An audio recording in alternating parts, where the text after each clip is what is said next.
There is something so comforting about a classic French dish. There is something so comforting about a classic French dish. It speaks of tradition, of long, leisurely meals with friends, and of simple ingredients transformed into something truly spectacular. Coq au vin is one of those dishes for me. It translates to rooster in wine, and its story is rooted deep in the French countryside.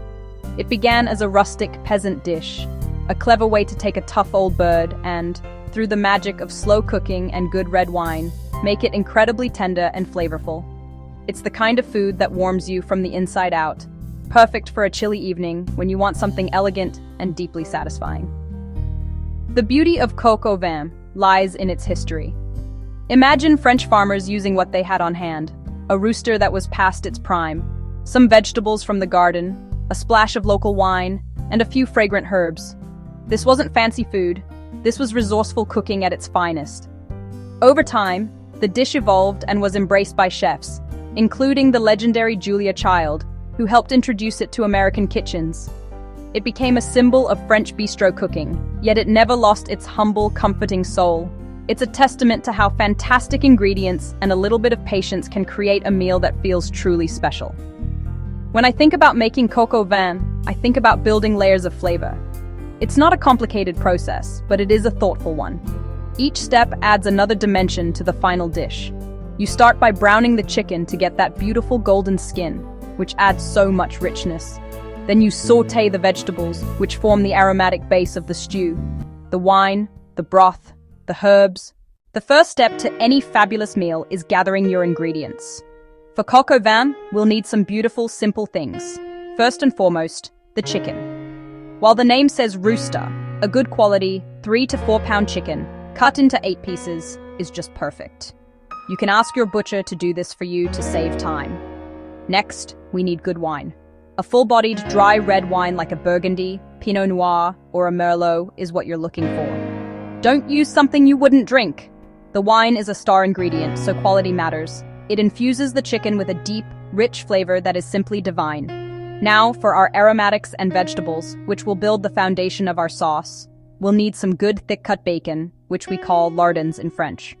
About 6 ounces, diced, will give us a smoky, savory base. You'll also need 1 or 2 yellow onions, chopped, and a couple of carrots, sliced.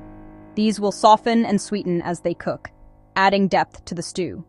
And of course we need garlic. A little bit of cognac or good brandy is my secret weapon. To thicken, we'll use just a little bit of all-purpose flour. 2 tablespoons should be plenty. In addition to our bottle of wine, add a cup of good chicken stock and tie a small bouquet garni of thyme, parsley stems, and a bay leaf. All right, let's get started. The first step is all about building that first layer of flavor. In a large Dutch oven over medium heat, cook diced bacon until crisp and the fat has rendered. This will take about 8 to 10 minutes. Once it's done, remove the bacon and set it aside, but leave that glorious bacon fat in the pot. That fat is liquid gold, and it's what we're going to use to brown our chicken. Don't crowd the pot, work in batches. This isn't about cooking through, just getting a great sear. Once all the chicken is browned, set it aside with the bacon. Now add your chopped onions and your sliced carrots to the pot. Sauté for about 10 minutes until softened and lightly caramelized. Stir in minced garlic and cook 1 minute. Don't let it burn. Now for a little bit of drama. If you're using cognac, pour it in, and if you like, carefully ignite to burn off the alcohol. Next, it's time to bring everything back together. Return the chicken and the bacon. Sprinkle the flour over everything and let it cook for a minute or 2. Now slowly pour in the red wine and the chicken stock, stirring to combine. The liquid should almost cover the chicken. Tuck your little bouquet garni into the pot and bring it to a simmer. Reduce the heat to low, cover, and let it gently braise. Let it simmer 30 to 40 minutes until the chicken is tender and the sauce rich, complex, and deeply satisfying. Meanwhile, sauté mushrooms and pearl onions until golden. Then stir them into the stew. One of my most important tips is to choose the right wine. And I don't just mean for the cooking, I mean for drinking with it too. Never cook with a wine you wouldn't be happy to drink.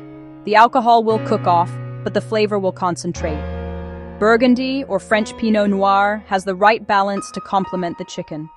Get a really good dark sear.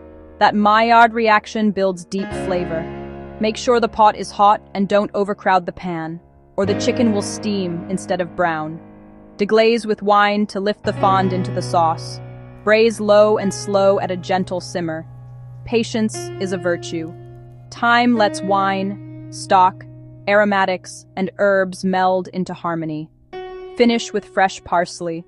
Coq au vin is even better the next day. Make it ahead and reheat gently. How easy is that?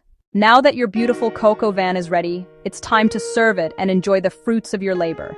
The presentation can be as rustic or as elegant as you like. I love to serve it family style, right out of the Dutch oven. Simply remove the bouquet garni, give a final stir, and sprinkle chopped fresh parsley.